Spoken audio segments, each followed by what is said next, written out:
2026 சட்டமன்ற தேர்தலுக்காக ஒவ்வொரு அரசியல் கட்சியும் தன்னோட வாக்கு சதவிகிதத்தை மாநாடுகள் மூலமா, மக்கள் கூட்டங்கள் மூலமா நிரூபிச்சுக்கிட்டு வராங்க. பரபரப்புக்கு பஞ்சமே இல்ல.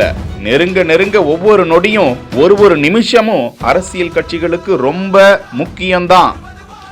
அடுத்த 5 வருஷ ஆட்சியை நிர்ணயிக்கிற இந்த முக்கியமான நேரத்துல சிறுபான்மையினரோட வாக்க தன்னகத்தே கொண்டிருக்கும் அரசியல் கட்சியான SDPI கட்சி களத்தை தயார் செய்வோம், 2026 வெல்வோம் என்ற முழக்கத்தோடு தொகுதி நிர்வாகிகள் மாநாடு, பூத் பொறுப்பாளர்கள் மாநாடு, பூத் கமிட்டி மாநாடு, மகளிர் அணியோட சட்டமன்ற தொகுதி நிர்வாகிகள் மாநாடுன்னு கிட்டத்தட்ட 6 மாத காலமாக மாநாடுகளை நடத்தி அந்த கட்சிக்கு இருக்கக்கூடிய வாக்கு சதவிகிதத்தை இன்னும் அதிகப்படுத்திக்கிட்டு இருக்காங்க.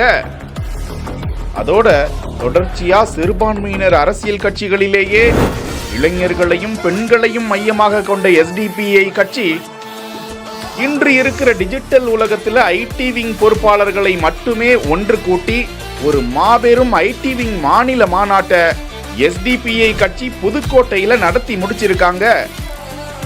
இத பத்தி அவங்க கட்சியோட மாநில தலைவர் நெல்லை முபாரக் சொல்றத கொஞ்சம் கேட்போம். களத்தை தயாரிப்போம், 2026 வெல்லுவோம். களத்தை தயாரிக்கிறதுல எனக்கு தெரிஞ்சு 90% அது IT விங்கினுடைய வேலை தான் களத்தை தயாரிக்கின்ற ஒன்றாக இருக்கிறது. SDPI கட்சியினுடைய ஃபயர் ஃபைட்டர்ஸ், SDPI கட்சியினுடைய டிஜிட்டல் வாரியர்ஸ் இன்றைக்கு திரண்டு நிற்கிறீர்கள். நாளைய SDPI கட்சியினுடைய சட்டமன்ற உறுப்பினர்களுடைய வெற்றிக்கு பின்பு நமது IT விங்கினுடைய செயல்பாடுகள் அதற்கு ஒரு மைல் கல்லாக அமைந்தது.